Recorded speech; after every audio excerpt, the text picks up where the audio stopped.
Good morning, everyone. Welcome to AMHQ Early. I'm meteorologist Jen Carfagno. And I'm Ana Rodriguez. We've got rain in the northeast this morning, so that's going to mean a sloppy commute and cooler temperatures in the Midwest. All right, so we're also watching what's happening in Iowa, where the Cedar River could crest at record levels. That could happen today, actually. So let's go there right now to the weekend in view and show you how this pans out for the upcoming weekend. You get to keep the great weather for the weekend. Well, today, with this front moving east, we are going to see some showers. Then behind it, the cooler air. The front gets stuck in North Carolina. So we're going to see sort of tail off right in here, and a wave of low pressure will probably form on the front. It just keeps us rainy. So places like Raleigh, the Triangle area, places that just got inundated with rain last week. Unfortunately, we could get more rain. Not that it's going to be that heavy, but we still have more rain in the forecast. Thursday, the upper level low is the biggest feature, though, and we're going to see that scooting into the northeast and eventually just keeping us cloudy, showery, coolish all across the northeast getting into the weekend. The west, by the way, looks great. Denver, we're going to hit the 70s, the upper 70s, near 80. The color is at peak.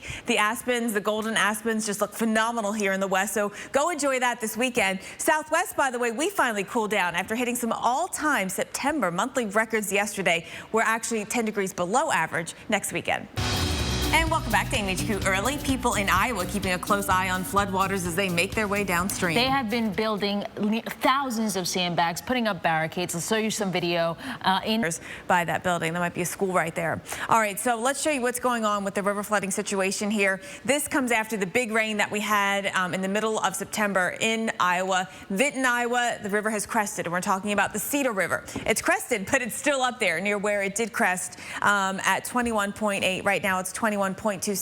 Still impacts being felt. Still will be in major flood stage for the next 2 days, and then remaining in at least moderate to minor flood stage the rest of the week. And that's the trend. And it's not just about the Cedar River. There's other rivers at play as well, but certainly the Cedar River, one of the biggest, and having a lot of impacts, especially in Cedar Rapids. We have had more than a foot to a foot and a half of rain northeast Iowa and southwest Wisconsin. That's the reason for this. It's sort of unusual because when you think of river flooding up here in the upper Midwest, you think of a very snowy winter or very wet winter, right? Or the snowmelt contributing to the rivers running high. That's not the case, of course. It's September, but we did have a warm, humid summer, so I think that's part of the factor. The soil moisture has been very high, so all of the water just went into making the river rise when we had that recent big rainfall, and we've got 10 gauges right now that we are monitoring for major flooding. All right, so in Cedar Rapids, the river is still rising. It should crest today at 23 feet. This would be the second highest on record, well beyond the 2008 flood,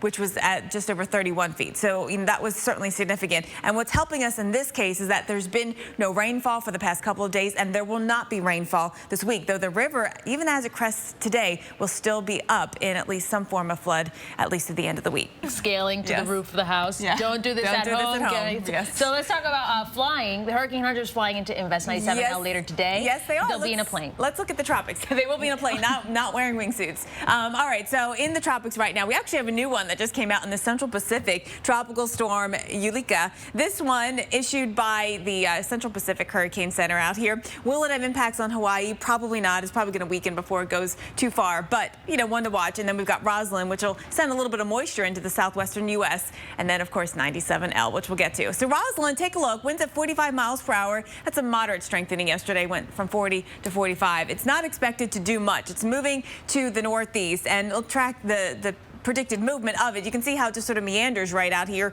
and then weakens and dies. But the moisture is here, and we'll see some of that, at least at the upper levels, getting moved into parts of the southwestern U.S. You might argue there's a link already today. So take a look. We're going to watch into midweek here as we get some of this moisture getting in, crossing the Baja, crossing over the mountains of western Mexico, and perhaps getting into Arizona, where we've done pretty well with getting some rain lately, right? In some cases, it's been too much. We'll see if we can get some of that rain into Southern California. I don't know. I'm not optimistic about it, but certainly any moisture will help at least improve the relative humidity out there. Then we go to Eureka, winds at 40 miles per hour, moving to the north at 3. You can see how far it is from Hawaii. It's more than 1,000 miles away from Hilo. It's not projected to move this way. It's actually moving north right here, but it's out here, and certainly for record-keeping purposes, this is an important one to consider. It has the appearance of a tropical system. Now, it's going to weaken as it moves north and it makes the turn. If it does indeed make that turn and hold together, it wind is expected to weaken, but there could be some moisture and certainly some waves getting over towards at least the big island of Hawaii. All right, let's go over to Typhoon Meiji or Meiji. Anders, what did we decide on that? It's going both ways. If you have an opinion, let us know, because we've heard it said both ways. But this typhoon has made a landfall in Taiwan. It's now approaching the China mainland here, moving to the northwest at 25. It's still up at 130 miles per hour, and we are expecting impacts with the rain and the very strong winds, especially anyone in that front quadrant dealing with that upon landfall. All right, let's see what's happening in Pittsburgh today. Yeah.